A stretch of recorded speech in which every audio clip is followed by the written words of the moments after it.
passe maintenant la parole à Mireille Brioude, qui est professeure et chercheuse depuis 1991 sur...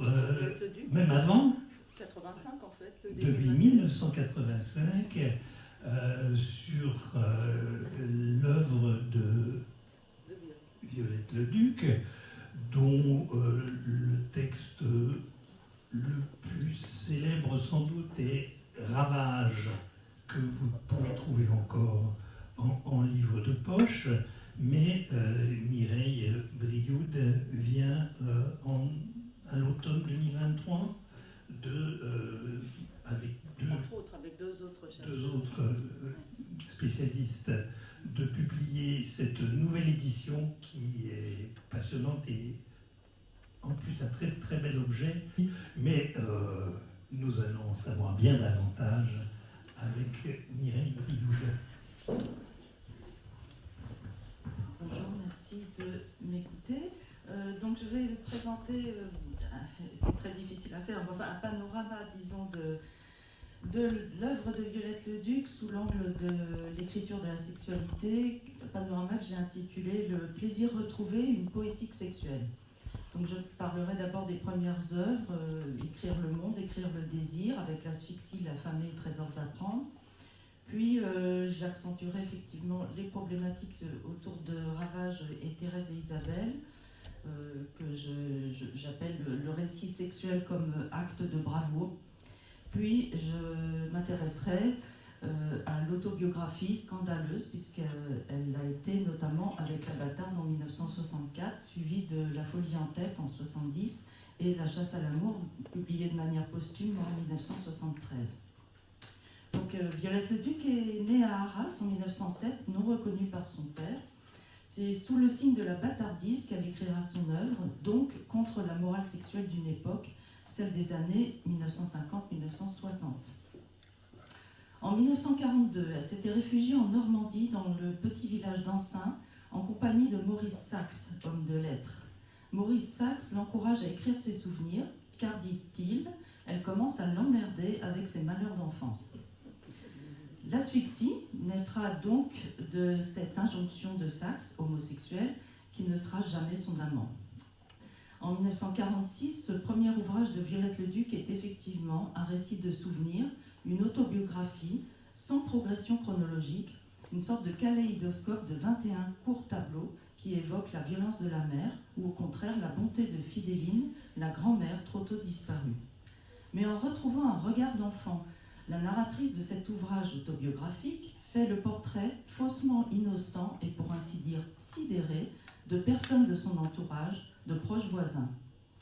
Et du point de vue de la petite fille, à travers les yeux de laquelle voit l'écrivaine de 35 ans, ces personnages sont effrayants. Carlo Janciti, dans sa biographie, parle de véritables galeries de déviants sexuels. Citons Madame Barbaroux, qui frotte et astique sans cesse les meubles de sa maison.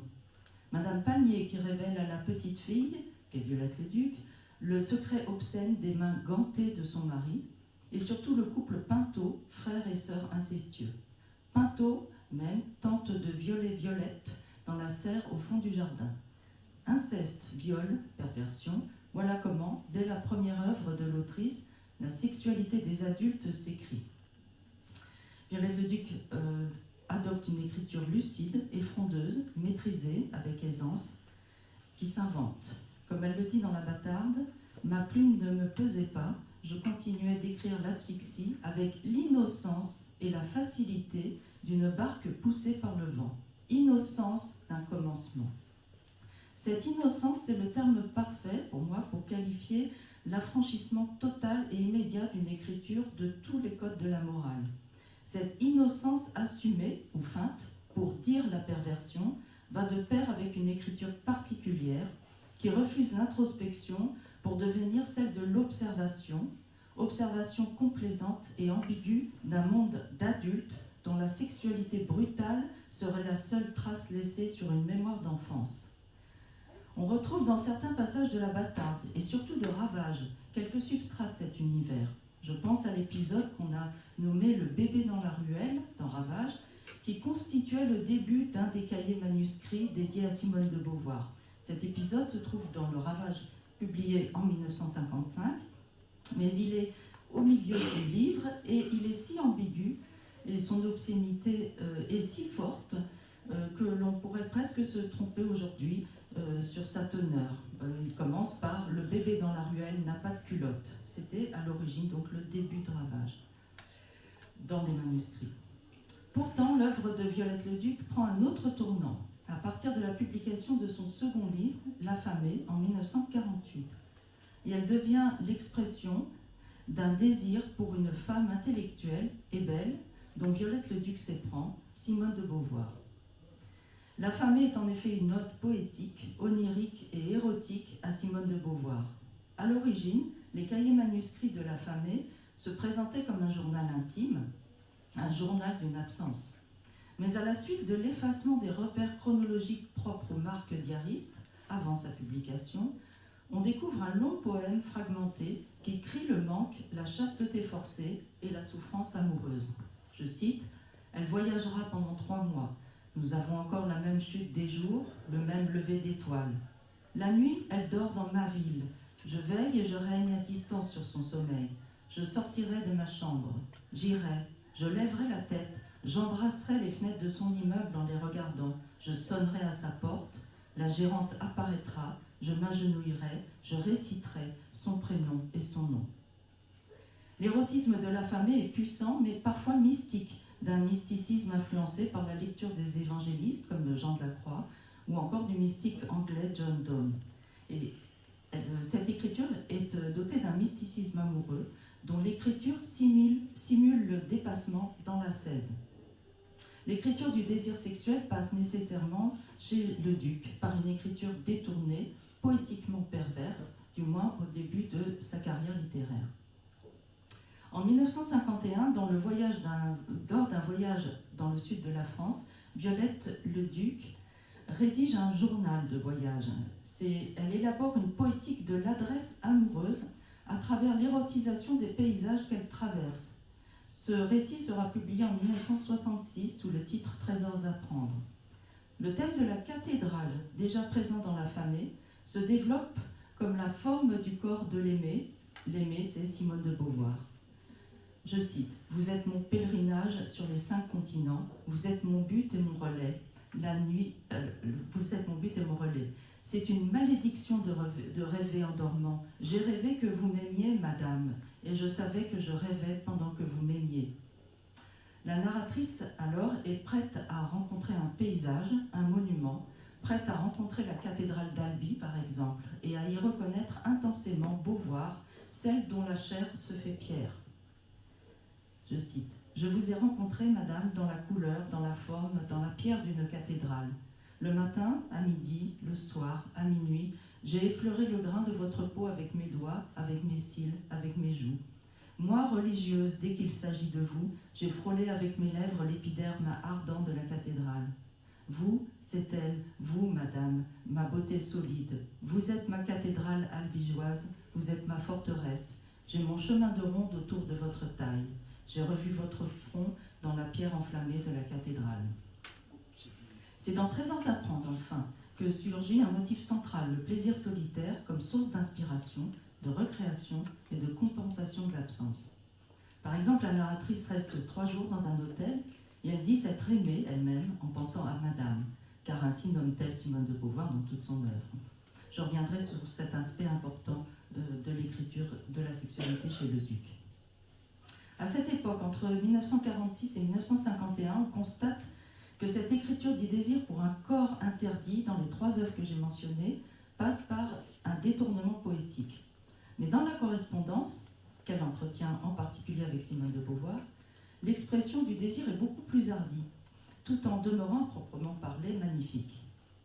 Dans une lettre à Simone de Beauvoir, datée du 31 décembre 1945, Violette Leduc fait quelques allusions au journal qui deviendra l'affamée, à la première rencontre au Café de Flore, un 6 mai, au renoncement, enfin, qui est le renoncement à l'amour physique partagé avec Simone de Beauvoir. Je cite la correspondance. « Je fais régulièrement mes exercices de renoncement et quelquefois j'obtiens des résultats, Ces jours derniers, il suffisait de penser que vous existiez dans un pays de neige ou de soleil à Paris.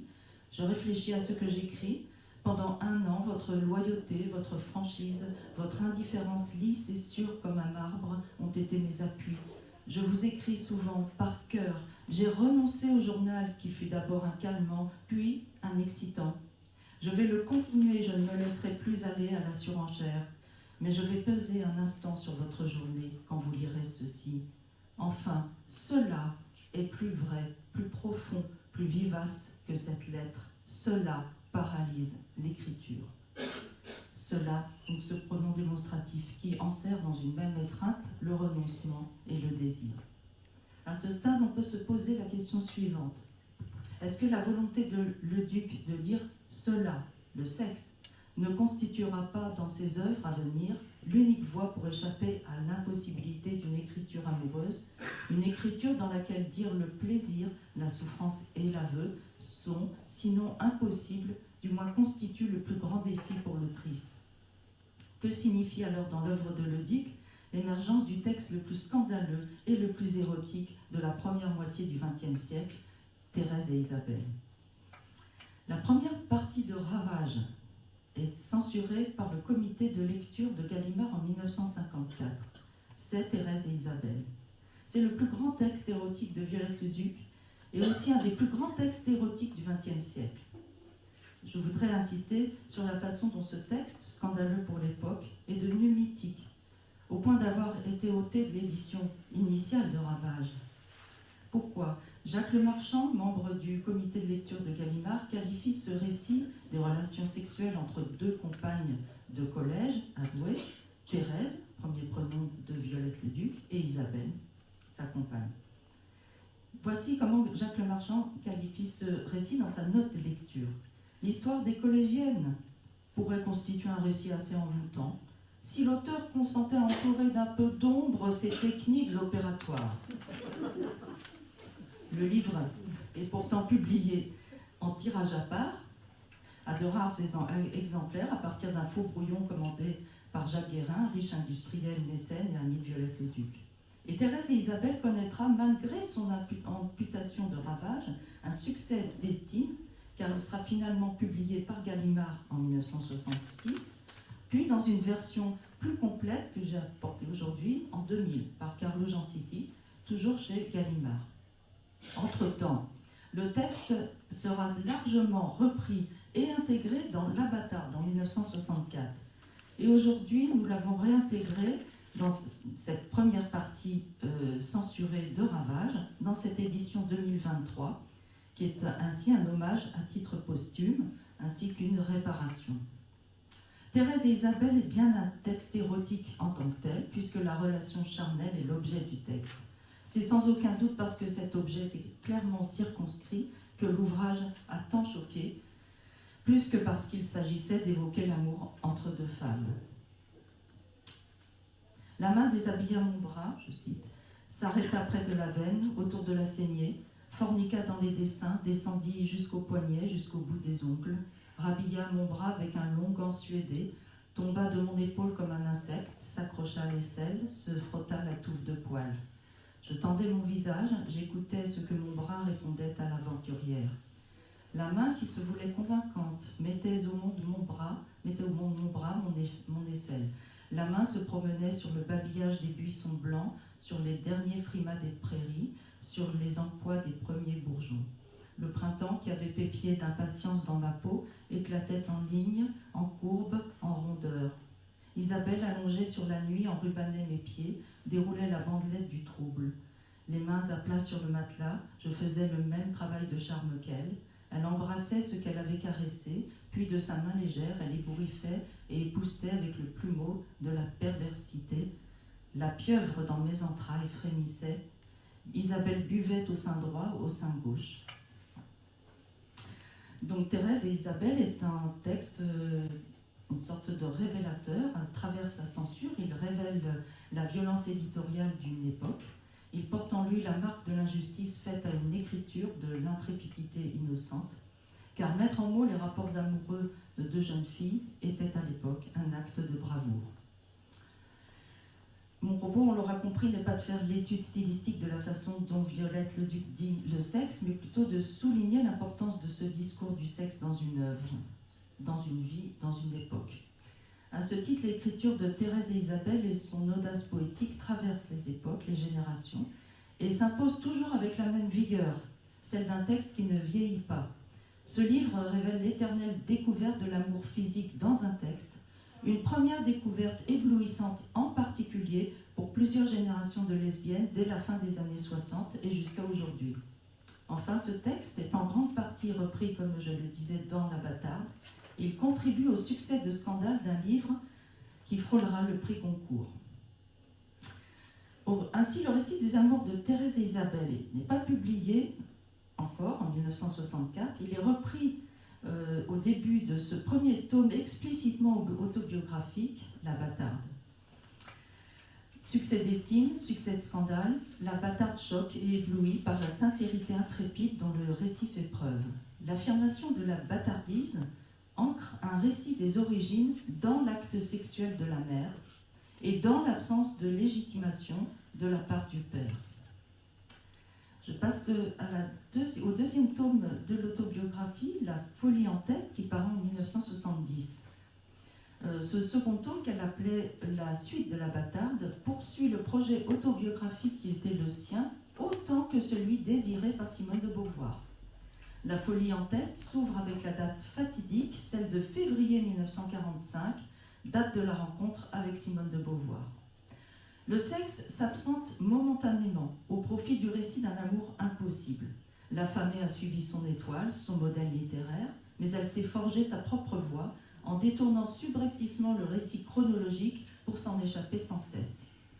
Dans ce second tome de la trilogie autobiographique, il ne s'agit ni plus ni moins que d'évoquer la venue à l'écriture dans le plaisir et le renoncement.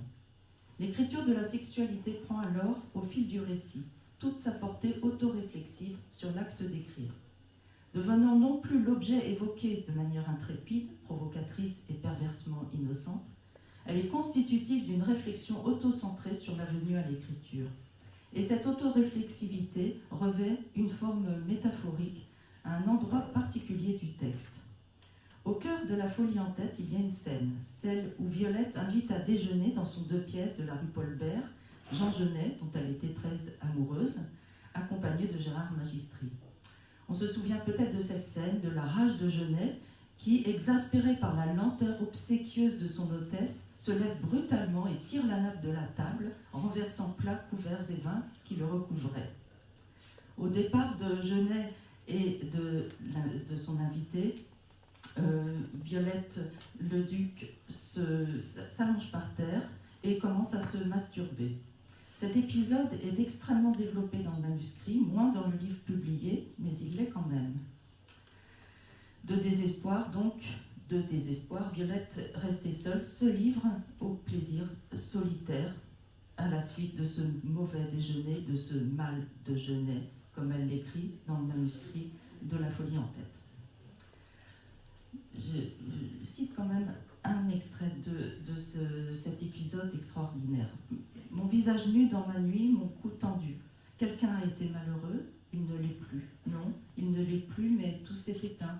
Je suis en face de moi-même, je n'ai pas le vertige, je vais gratter comme une bête. Mon manteau s'ouvrit, frôlement de la suie qui tombe, frôlement dans un ventre, je jetai mon slip au loin. Je parviendrai à m'emparer de mes détresses, à les serrer à la gorge. Je crois, je suis jeune chaque fois.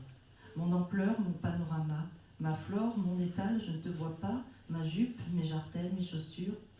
Libérée de mon slip, je suis libérée de tout. Je me le racontais, mystère. Ma misère se développait. J'irai au fond des mers, je retomberai sur ma litière. Ma mécanique, mon vertige, ma vitesse, mon zénith. Mes jambes, mes pastels, tout cela va me pourrir et me détruire. L'avalanche irréelle, le grand soleil de l'absence. D'un point de vue féministe, les pages suivantes, c'est un des rares moments où Violette Leduc se montre délibérément féministe.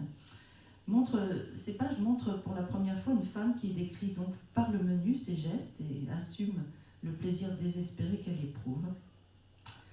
tout en concluant de la manière suivante. Solitaire, maudit, isolé, martyr de la solitude, ne vous frappez pas pour si peu, j'aurai bientôt 60 ans, je suis plutôt fière de le signaler, ma vigueur me revient plusieurs fois par an. Je cède à cette monotonie vertigineuse. Pas une plage de tendresse pour se reposer après, comme après l'acte d'amour à deux, le feu a tout brûlé. L'écriture du plaisir solitaire inscrit doublement l'enjeu de l'écriture de la sexualité chez Violette Leduc. D'une part, cette écriture pousse hardiment les frontières de l'érotisme en littérature, mais d'autre part, elle est révélatrice d'une conception de l'écriture de soi qui trouve un mobile, pour ne pas dire une légitimité, dans la quête du plaisir retrouvé. La folie en tête est l'ouvrage autobiographique qui offre à travers l'écriture érotique un regard spéculaire sur l'acte d'écrire et surtout sur sa motivation profonde. En ce sens, l'écriture fait de l'auto-érotisme un mode opératoire, la source d'un travail de mémoire, trouvant dans la sensation érotique le reflet de l'invention d'une poétique du plaisir et de la perte. Avec le troisième tome, La chasse à l'amour, il vient un moment où, dans l'œuvre de Leduc, la sexualité cesse d'être un objet, un support, un contenu, pour en devenir la métaphore de l'écriture. Écrire, c'est se prostituer, c'est aguicher, c'est se vendre, écrivait-elle dans La folie en tête. Écrire, c'est tremper sa plume dans ses ovaires. Écrire l'amour, le plaisir, dans Thérèse et Isabelle, c'était le vivre de nouveau. Et il en est de même dans La chasse à l'amour, pour la relation qu'elle évoque avec René, un maçon rencontré et dont les amours avec donc Violette sont largement évoqués. Avec ce troisième tome de l'autobiographie, on retrouve une sorte de lyrisme érotique qui fait résonance avec celui qui est déjà visible dans l'œuvre censurée Ravage. Nous avons eu l'occasion, dans un premier recueil d'articles avec Anaïs Frantz et Alison Perron, de remarquer que l'amour, l'érotisme et l'écriture du sexe entre un homme et une femme, entre Violette et René, se fondait sur une sorte de célébration du sexe masculin dans une optique poétique, mais qui tendait à féminiser le pénis de l'homme. Je cite Anaïs Frantz, « Violette Leduc cherche des images inédites pour décrire le sexe masculin qui porte atteinte à la puissance virile. On découvre ainsi une couille comparée à une figue fraîche violacée ornée de sa goutte de sucre. » Fin de citation. La célébration est ainsi fortement féminisée par l'écriture, la conjonction sexuelle évoquée longuement dans un souci obsessionnel et jouissif du détail. L'évocation de la jouissance est devenue une jouissance. Cette poétique érotique rejoint plus de 20 ans après celle de Thérèse et Isabelle. Le corps de l'autre, son sexe, évoqué dans leur crudité et avec gourmandise, relève d'un seul et même désir, créer, recréer et non seulement revivre. En fin de compte, ce que l'on peut retenir de l'écriture de la sexualité chez Violette Leduc, ce n'est ni plus ni moins que l'invention d'une écriture qui se veut à la fois une quête et un retour. Dès les premières œuvres, la sexualité parcourt les textes de manière obscène, dans le bon sens du terme, dans le sens d'une mise en scène poétique de l'intimité. Son œuvre suit la vie au gré du désir et des rencontres avec le corps de l'autre. Le texte devient chair, sans aucune barrière, dans une sorte d'innocence que seuls les grands artistes peuvent revendiquer. Je citerai, avant de terminer cette intervention, Simone de Beauvoir elle-même, car elle a tout dit dans sa préface de La Bâtarde. Violette Leduc s'intéresse au hasard des rencontres, à tous les gens qui ont réinventé pour tenir pour leur compte la sexualité. L'érotisme chez elle ne débouche sur aucun mystère et ne s'embarrasse pas de fadaise. Cependant, c'est la clé privilégiée du monde. C'est à sa lumière qu'elle découvre la ville et les campagnes, l'épaisseur des nuits, la fragilité de l'aube, la cruauté d'un tintement de cloche. Pour en parler, elle s'est forgé un langage sans mièvrerie ni vulgarité. Elle a effarouché pourtant les éditeurs. Je vous remercie.